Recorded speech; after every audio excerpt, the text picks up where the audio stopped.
Hi, Knicks. Giving a recap, a championship recap of tonight's game. Let's just get right into it, man. I ain't gonna waste your time, man. Clearly, you can hear it in my voice. I've been partying all night long. Be in the wee hours in the morning. I'm finally getting to do this video. I was at the watch party at Woman Rink, man, and it was just like, it was everything that you imagine it to be, man. And I always envision myself crying at this moment. I always envision us winning one and me having tears and me over emotional, and really haven't been the case. It really hasn't really hit me yet in the way I've seen it hit a lot of other people, man, especially at Woman. A lot of grown men crying with tears. The joyfulness in New York City. I took a walk down Fifth Avenue, ended up on Broadway and Times Square. Some of them are clout chasers, but it's a good amount of them who have been there, rabid fan base. When we was winning 17 games in the 2010s and the early Julius Randle years, I could go on and on and on, man. I just got to take a second, man, to just really soak in the fact, man, for a long time, for a lot of Knicks fans, you've heard it from a bunch of the older statement Knicks fans. Can they win one before we die? Can we win one before I die? Before I go, can we win one? You've heard it over year after year after year. I mean, I think about my cousin, Jermaine Coleman. My cousin, man, he's gone. And he was just as much as a die-hard Knicks fan that I was. My brother is the reason why I really became a Knicks fan. I just saw he was so interested in them 90s Knicks teams. And it was just like, why is he interested in this? Like, what's this all about? I played basketball. I didn't have the stomach to watch it. And then it's just like the pride. He was slowly building the pride in me. And once the early 2000s hit, we lost that year with Sprewell against Toronto. And we got Stephon Marbury and Jamal Crawford. And it was like, I'm from New York. I'm not from nowhere else. So it's part my brother, who I really have to thank for really setting me on this path. And my cousin, who's not here with us no more, that instilled it, where it reassured it. And we've watched games together. We've talked Knicks together. Man, it's just like, I wish you were here, man. I wish you were here to see this moment. Man, rest in peace, man. Rest in peace, Bo. Some of my co-workers, Donald Thomas, a diehard Knicks fan, another one that's iterated, can they win one before we go? I mean, he was alive during the early Brunson year, the first Brunson year, I believe he was still alive. But man, for him to see this and to see the expression on his face, to hear what he has to say about it, and so many other men that I'm forgetting, I know him for so many Knicks fans who are not here with us no more. And if they were able to just see this and feel this, man, there's some people out there that are saying it happened too late, it took too long to happen at the exact right time it was supposed to happen. If this would have happened in the 2000s, when I was a young kid, I probably would have went out and did something crazy with the excitement I would have had. But right now, I got the calm excitement, and it hasn't really hit me yet. When the parade starts, I think it'll really hit me, but it hasn't really hit me just yet, even though I'm well aware what just transpired, man. So I just wanted to start off the video saying that, man. Let's just get right into this game, though, for the, bulk of this recap. First quarter, of course, Wemby on Cat early again. They wasn't going to switch it up. Why would they? As I said, Cat usually they'll have Wemby on Cat, then he'll switch it off on Josh here and there. But I thought that was something to really notate. Not so great shooting early, man. I mean, again, this whole series, we never started off well. We just never did, man. 2 for 15 early in that first quarter. Not capitalizing on the Wemby-less minutes. He's out the game and we not really getting anything going. No easy baskets at all. At that. Couldn't get nothing going. The shots weren't falling. And usually when Wemby is out there, the paint is open. We couldn't even get that going. Just not a good quarter offensively or defensively. It was a relatively low quarter. When you look at the scoring, you're like, damn, this is it. I think both teams were a little uptight, but both teams were playing somewhat, but they were playing really good defense. We were playing somewhat good D, but I think both teams were a little uptight. You know, the moment. It's the moment. It's the big stage, man. You know, man, it's just the crazy part about it sometimes. Usually clincher games are like that. Clincher games are really just a anxiety thrill kind of game early on. I assume for the players as well. So you would think it's gonna be like this explosion, and a lot of times it's not. So you know, and that applies to here.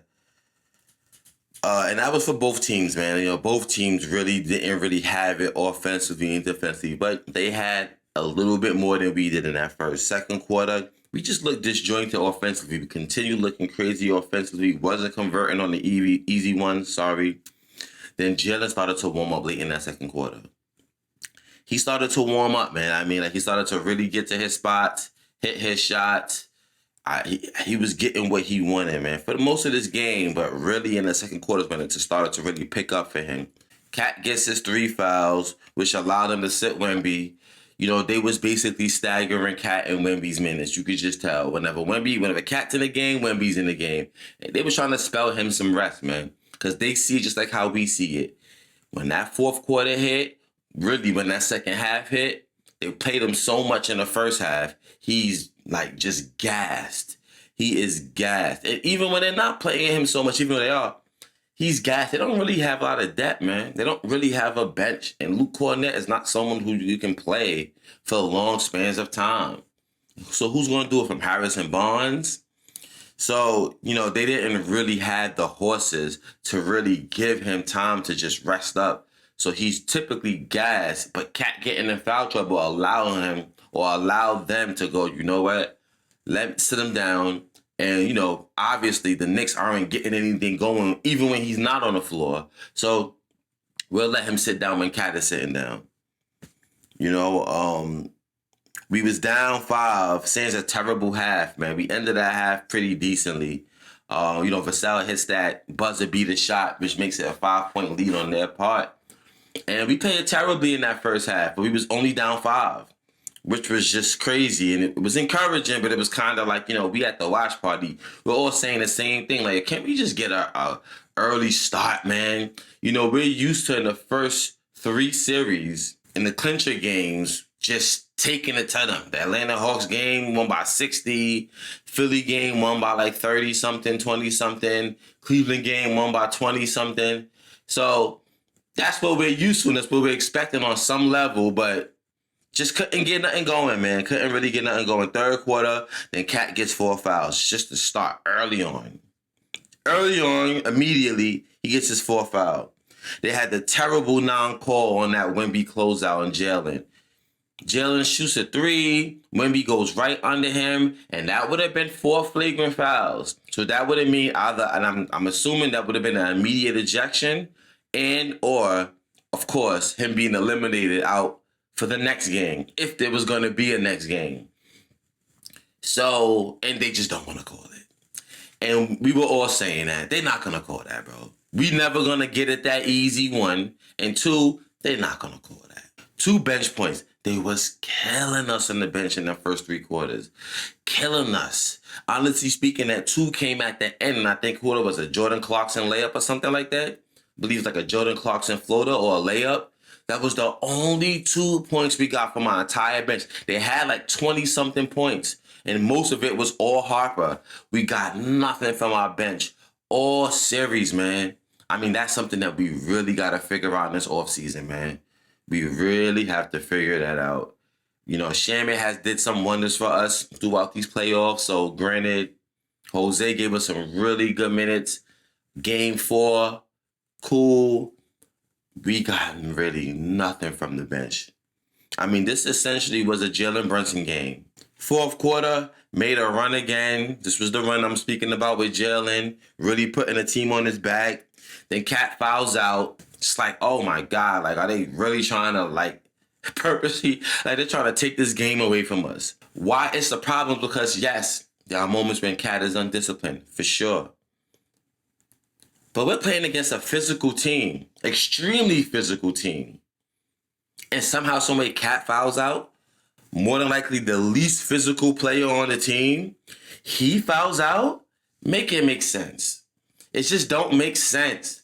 Some of those calls were ridiculous on him, man. They were. That pump fake closeout the pump fake that Wemby did, and Cat is trying to close out, that was a foul. And I'm pretty sure there was some other ones that were fouled. There was probably like one or two more that might have been a foul call. A bunch of them were non-calls at the very best. Calls that you don't call in the clincher game. You're ruining the game. I digress, man. Clutch shots by Jalen. Really clutch shots by Jalen, man. I mean, you could just tell it was kind of like, we not losing this, y'all. And even when they was up, they got up at most by 16 in this game. There was never a moment where I felt like it's over. It was kind of just like frustrating, like, yo, why can't we just, come on, man. Why can't we just have the lead? Like, why can't we could dominate this team. But nobody had anything going. But, man, we started to make that run, and Jalen really put the team on his back, man. So Jalen started to warm up. We had that a clutch defensive contest by OG against Harper that he went for that layup. He shorthanded that layup, and Harper was just going off on us all game. He was their best player. I think that's the reason why it was kind of like they didn't necessarily take it away. Wemby wasn't really the most effective in the world. Castle didn't do much of anything for them. Vassell hit a few shots here and there. Champagne hit like a shot or two. De'Aaron Fox, I mean, a bulk of their points, not a whole lot of it, of course, but were Harper. He might have been the leading scorer. So, he goes for that layup, and OG Anunoby give the really good contest again. Then that clutch second chance rebound by Mitch, man. Oh, my gosh. Just shove Wemby out the way, get the second chance rebound. Then it became a free throw battle. And, I mean, we were just missing free throws. Jalen missed a free throw. Josh misses a free throw. OG misses a free throw. Like, we were just missing free throws. It's like, come on, y'all. At this point, we're up by 3 OGs at the line. He misses one. Then he makes one. They come down. Wemby shoots the shots off. It doesn't matter. We're up by 4 points. We're the champions, man. It was curtains. Really good W. It's as climactic. And it came down to wire as far as that's concerned. But as climactic of a game as it was for Game 4, not so much in Game 5. Even though, as I said, it was a close game going down to the end. But it never really felt like it wasn't our game. You know what I mean? So, really good win, man. Really good win. I've been screaming all night long. Just came back from the party. Just like exhausted. The trains was messed up. Everybody screaming, let's go Knicks. The train conductors is honking their horns. People honking their horns. I mean, this city needed this, man. The city has been yearning for this for a long time, man. We did it, man. We did it. So, really good W, man. Really great year. It's for like a long year. I mean, this is the first time we've played into June, and we damn near mid-June.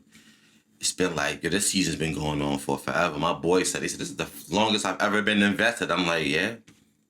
This is the longest we've ever been invested, man, since the 90s. I mean, since 99, and I was a child. So, there's so much to say, man. I started this thing for the Knicks.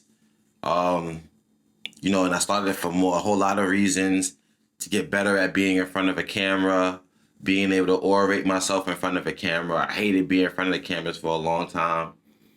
And, I finally found the courage to do this. I went and bought all my equipment right before the season started. I'm a little bit before the season started. I'll probably say August. And then the season crept up on me. And I said, oh my God, the season is starting. I got to start doing this. And I just got right into it. And if you see my early videos till now, the progression that I've tried to make it's just been trying to practice and practice and practice and not really care about the result as far as the views is concerned and what I'm getting from it, because I'm a Knicks fan at the end of the day, and I'll do this for free. I would rather not do it for free, but I'll do it for free because I love this team. I've been loving this team all my life. You know, I explained that to my girl, man. It's like, this is a lifelong passion. I mean, we've been through a whole lot of believing. Usually this time of the year, we're thinking about the draft. And we're looking at prospects and seeing who we could pick up and how they'll help this team. And I haven't even considered the offseason this whole time. And it's just a testament to this team and fighting and not giving up and taking it serious. You know, we got the right crew of people, man, just throughout this whole time. It's been, Leon Rose really did a real good job like being meticulous with the recipe, man. You know what I mean? I mean, we have two long tenure Knicks and Mitchell Robinson and Deuce, so they were around for the losing. You know what I mean? More Mitch than Deuce. And then we started to slowly but surely, man, of course, with everybody who's not here, the Randalls and the Dantes and etc. But then you get Jalen Brunson. You end up making the trade for Josh Hart. You get OG Anunoby in here. Then you get Cat and Mikal Bridges in here. Man, like really slowly built this team and, getting the right kind of people, the right kind of characters. So it's just, as I said, it's coming. It ain't hit me, but it's like, it's been a long journey, man. So I'll be at the parade on Thursday. I'm going to do a series recap as soon as, probably before the parade. That's going to be another thing. I'm going to blog that. That's another part of it. So I also get to wear, if y'all seen my first video, I have my championship sneakers that I made. These ones right here. My championship sneakers that I made. They are 100% Swarovski crystals. I did it myself, handmade. It took maybe 2 weeks to do. And I said, these is my championship sneakers. I'm going to wear these when we win the ring this year. I started the show this year, like, I'm doing this is going to be our championship year. And we here. We made it, man. We made it to the promised land. So, really good, man. Really good for the Knicks, man. I could ramble on forever, man. So, Mad Knicks here. Like, comment, subscribe. There's going to be more content. This is the off season. We're going to have a whole lot of off season videos. It's nonstop. The draft is coming up. We're going to be covering some prospects who I like. We're going to be doing the Summer League. I'll be covering those. August is a slow month, but we'll be doing rumor mills and outlook for the next year. Starting to discuss what we're going to do as far as free agency. We're going to have a free agency show talking about who we should pick up. We kind of, it will be, if we aren't already, over the second apron. So it's going to limit who we can get. There's going to be a bunch of content out there, man. This is not stopping, man, just because we won it, man. But thank you, Knicks, man. Thank you, New York. Thank you, Knicks. Everybody doubted us. Our own has doubted us, and we did it, man. So, Mad Knicks, tune into my Mad Knicks show on YouTube. Tune into Mad Knicks Shorts. Subscribe to my, follow me on @KMalls_ on Twitter. And you already know, man. Let's go Knicks.